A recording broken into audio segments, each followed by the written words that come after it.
The purpose of this video is to show you how to develop a small serverless application using Google Cloud functions. And the first thing we're going to do is clone a project on Git Lab that has the backend, which is the serverless function, and the front end written in React.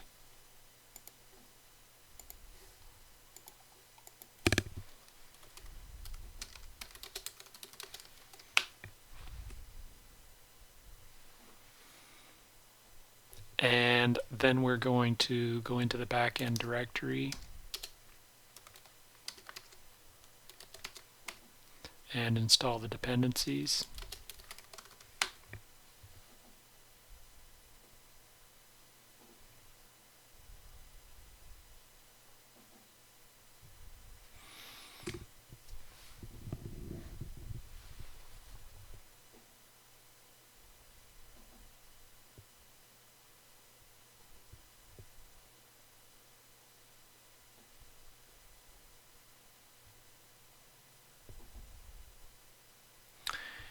And you're going to have to set up your MongoDB URI environment variable, which I've already done, and then we can go ahead and run the backend. So I'm going to set the port,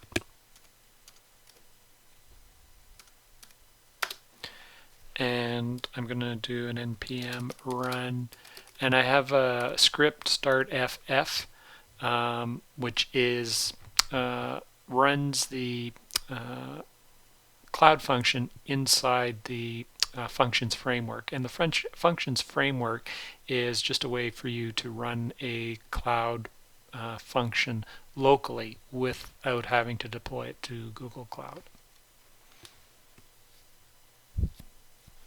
And now I should be able to preview the application.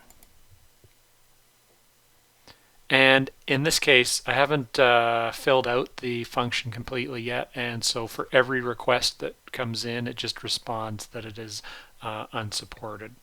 And so the first thing we are going to do is write the code in the cloud function that are going to support the types of requests which this application is going to make. This application, it just maintains a library of books, ISBN number, title, and the number of pages in each book. And so we need to implement a REST API for that, which we're going to do in Feathers. But what's missing in Feathers is, although Feathers has a transport for Express, it doesn't have a transport for Google Cloud Functions.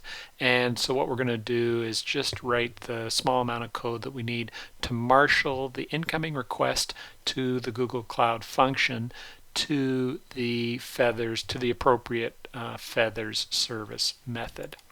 And so let's have a look at the code.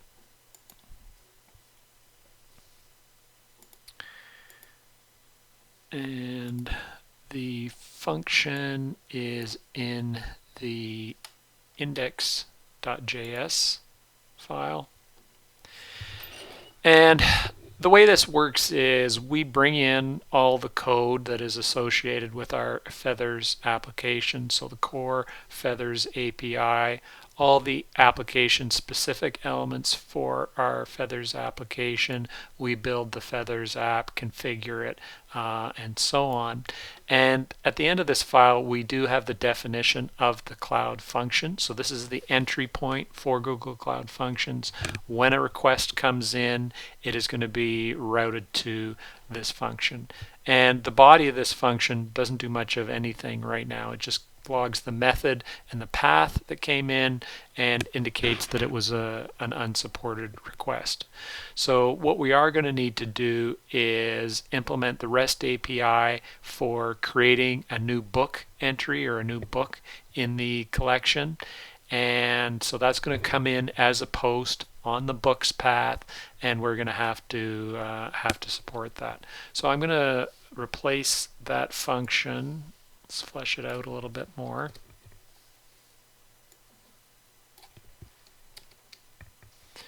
And maybe I'll just explain a little bit what's going on in here. So same entry point, there's a request object and a response object that we're going to have to handle. And the first thing we are going to do is the cloud function is going to be running on one domain. Our front end is probably going to be running on some other domain. And so we are going to end up with cross-origin resource sharing. And so in order for that to function appropriately, the backend needs to set some headers in its response message that's going to indicate to the client that it's okay for it to send these requests. And the first thing we're going to do is for basically every request coming in, we are going to set the access control allow origin header to star, so the wildcard character. So we are going to allow cross-origin resource sharing for this application from any domain.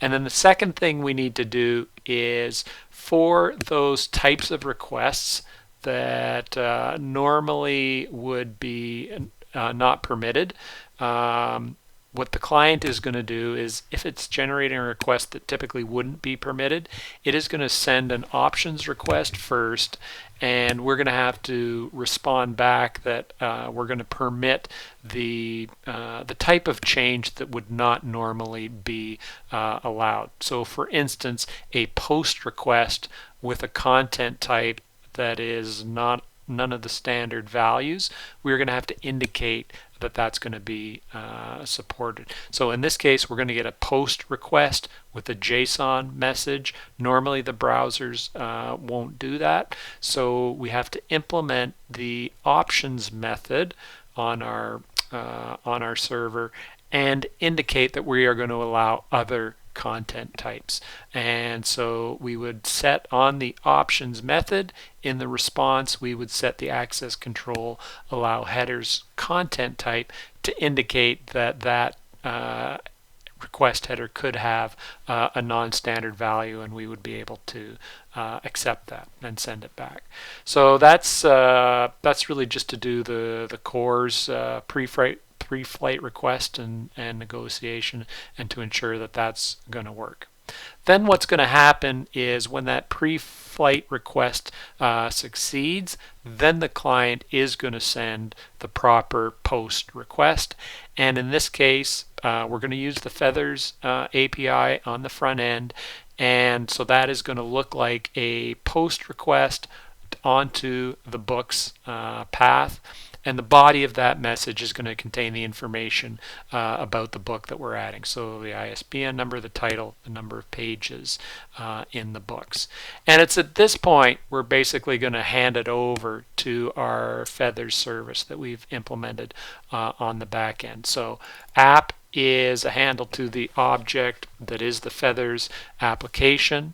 We use the service method to get back a handle to the particular service that we're interested in, and what we're really interested in this case is the books service. So the books service is a service that I've already created with the Feathers CLI. It's backed by a Mongoose database, pretty much standard stuff. So we get a handle to the books service, and then we can use the service methods directly. So in the case of a post to the books path, we're going to create a new book. So on the books service, invoke the create method, and the argument to that method is the JavaScript object that contains all the properties for this particular book. And what we're going to get back is we essentially get back a copy of the object with its ID. We encode that as JSON and send it back to the client. And that's pretty much all we have to do to create new book entries. And then for any other request that comes in, so we're really only going to deal with an options request and a post request to the books path. Anything else that comes in, we'll just log the method and path that came in and just let the client know that we're not really doing anything with that particular request. So we'll go ahead and save that. And now the next thing we're going to do is we just want to test and make sure that this is going to work. So I'll go back to the console, and yep, so it is. I better stop and restart it because we changed the code. So it's running, and what I will do is bring up another terminal tab, and can't really do a post directly from the browser, so we're just going to use curl to generate, to simulate the types of requests that would come in from the front end, even though we haven't built it and it's not running yet. So I'm just going to grab a command for that. And so we're going to use the curl command. We're going to set this content type header. So what's going to come in is a JSON formatted request. It's going to be a post. The method is going to be post, and there is the data, which is the JSON formatted object. So the ISBN number, the title, and the number of pages. And I better fix up there the request. So we're going to run it locally. So the client is already, or sorry, the server is already running on the local host on port 8080, and so we will make that request. And if everything goes according to plan, you get back an object which has the properties that went in, ISBN, title, and number of pages, plus a unique identifier for that object, and the other properties that it got set, the created at and the updated. And I'm just going to check that the object did indeed get created in the backing MongoDB database, and there it is. There's the books collection, and there is the object that we just created. So that's it. So we've got the Feathers backend working, and we've marshaled the request coming into the Google Cloud function to invoke our Feathers service. So then what we can do is deploy this to Google Cloud Functions.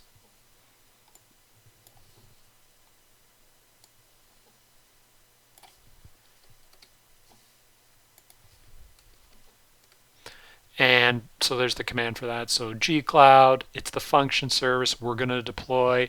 We have to give the service a name. I'm going to call it Feathers. This also, by the way, has to match the name of the exported function. So the service name here, Feathers, matches the name of the function there. And when this function gets deployed, we want it to support unauthenticated requests, so allow public requests. It is going to be triggered by HTTP requests. The underlying runtime, so this is a Node application, so the runtime is Node.js version 12 in this case. And in order for the function to work, it's obviously going to have access to the MongoDB database. It makes use of the Feathers application anyway, makes use of the MongoDB URI environment variable, and so we are going to have to set that as well. And so we'll just press enter.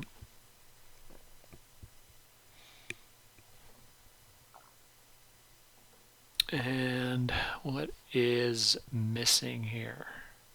Oh, not in the right directory. That's the problem. So the project and the backend.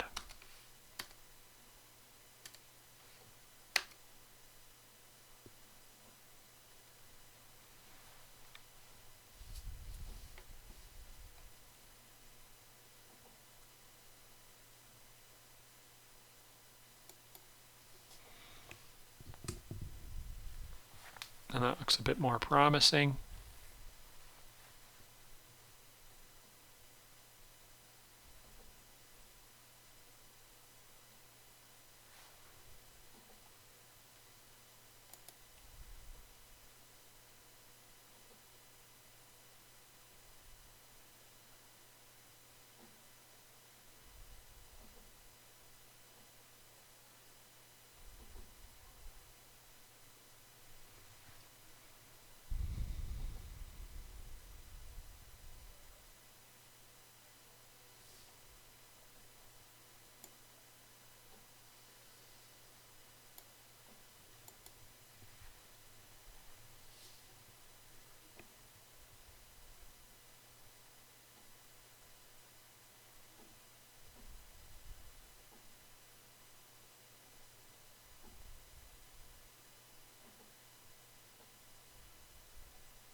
And so that didn't work the first time, so let's go to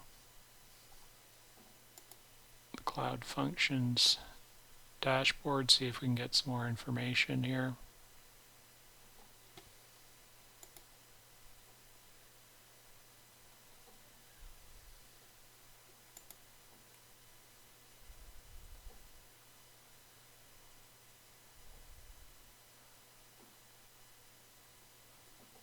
And this looks like the issue was with the so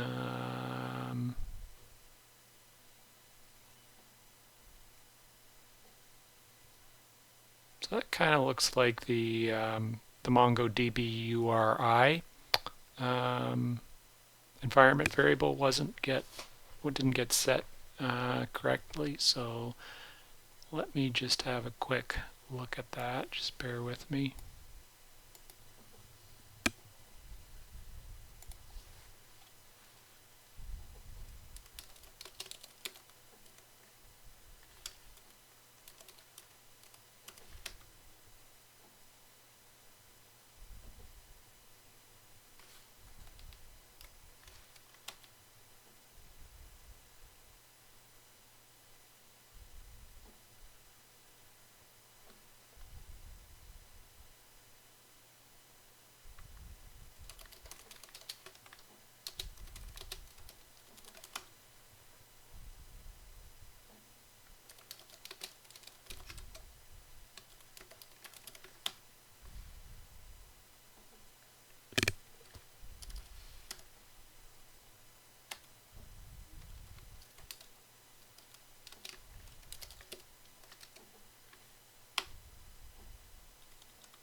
Okay, so it looks like it was not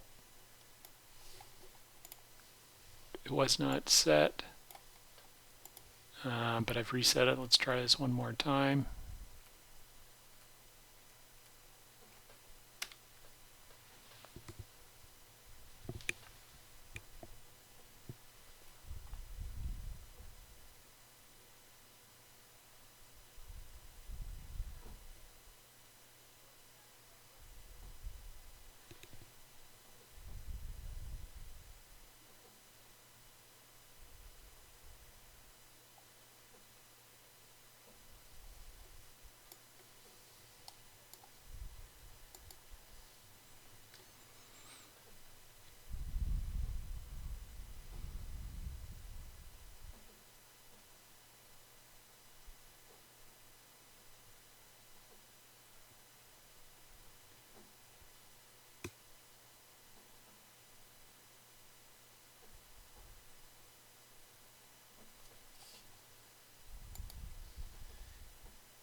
Okay, so that worked much better. I'm going to go back to the console for, let's get back from this. Yeah, so there are the functions there, and it's been successfully deployed. And we can see somewhere here on the trigger page, this is the domain that has been allocated to the function. It is something I can call directly. Again, we really only support post on the books path And so this is just doing a get on the root path, and so we get that unsupported request message, but it is indeed running. So in order to test it, what we can do is we can use curl again one more time. So I'm going to use curl with some different data here. And the other thing I'm going to do is I'm going to have to fill in the correct subdomain. So it's going to be something cloudfunctions.net/feathers/books, but I have to get the right subdomain, which is in this case US Central 1 CPSC 2650. And that looks good. So same structure request. It's a JSON request. It's going to be a post. The data is going to be the JSON object. Different data for a different book here. And fingers crossed, we get back a result that basically echoes back what we requested with the timestamps and with the ID.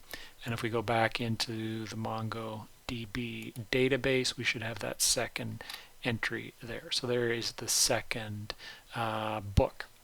So that takes care of setting up the cloud function. The next thing we're going to do is set up the front end that is going to utilize that function. And so I am going to go to the front end directory and do an npm install.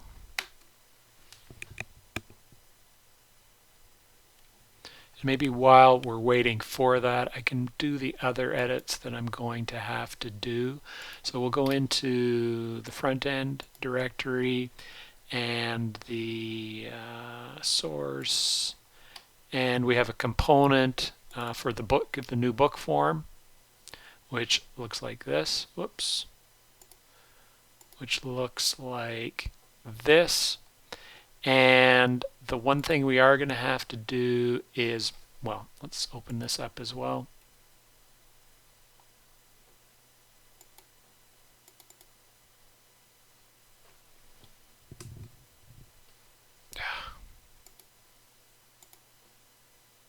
So we have a Feathers module which imports the Feathers API and sets up the Feathers object, app object on the client side.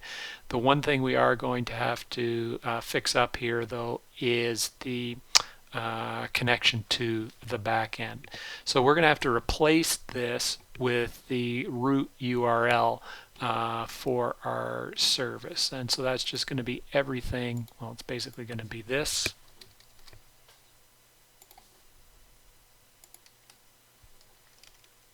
So the front end has to know where the back end service is located. So we will make that change. And then the other things we are going to have to do is in the book component, we are going to have to bring in that Feathers client object. So we'll import the Feathers module. And then inside, so we have this component for the books form where the user fills out the new book information that gets added to the database. We'll have to make a couple of changes here. We will have to create a constructor for this component.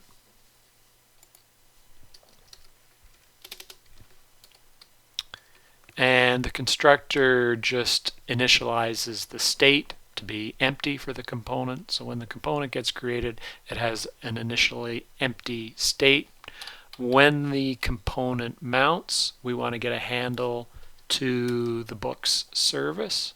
So we will add the component did mount method to this class. So when the component mounts, we use the client, which is the handle to the Feathers client, we invoke the service method, and we're interested specifically in the books service. So now books is going to be a handle to that backend service, and we just store that in the state for the component. And then the last change we're going to have to make is when the user fills out the form and submits it, we've got this add book event handler. So that gets triggered when the user hits the submit button.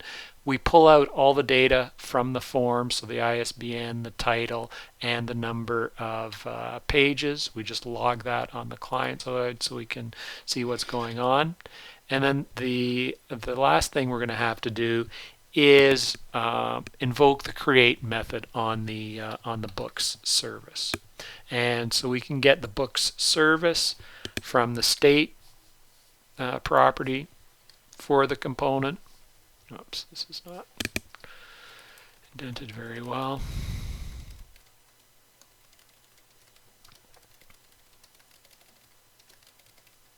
So the component itself, it has a state property. Inside that there is the books service, and on that service we're going to invoke the create method. Here's the new object that we want to create, the ISBN, title, and pages that came from the form data.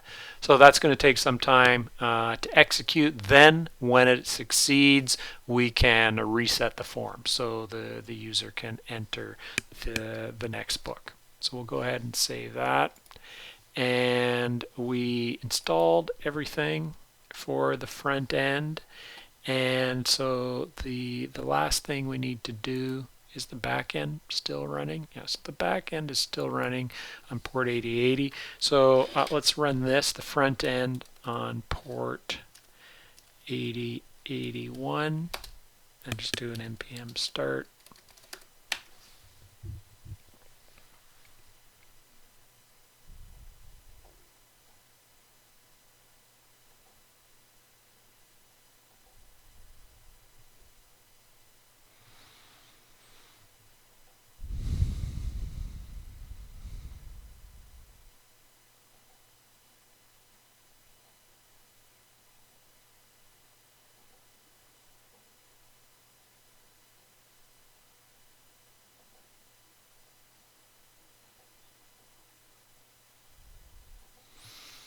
And looks good. And so now we can preview the front end on port 8081. There it is. And I go to the books page. There's the form. And yeah, ISBN 1. And the book is Homo Deus. And pages 1, 2, 3, 4. And go ahead and add the book. Now, this application, the skeleton application, doesn't have the code yet to retrieve the list of books already stored, but it does contain the code to create the new book. So fingers crossed, if I go back to my MongoDB Atlas and do a find, yeah, we've got the third book in there generated from the front end. And so that is pretty much it. So we've got the Feathers backend running in Google Cloud Functions. This front end, it's a React front end. We're using the development version, but you could imagine that we could build this. We would get a static website for the front end that we could deploy on some static web host like Firebase. So we could have the single page application being served from a static host like Firebase, and we have the back end running in Google Cloud Functions, and then we'd have our kind of fully functional application at that point. And that's basically all there is to it.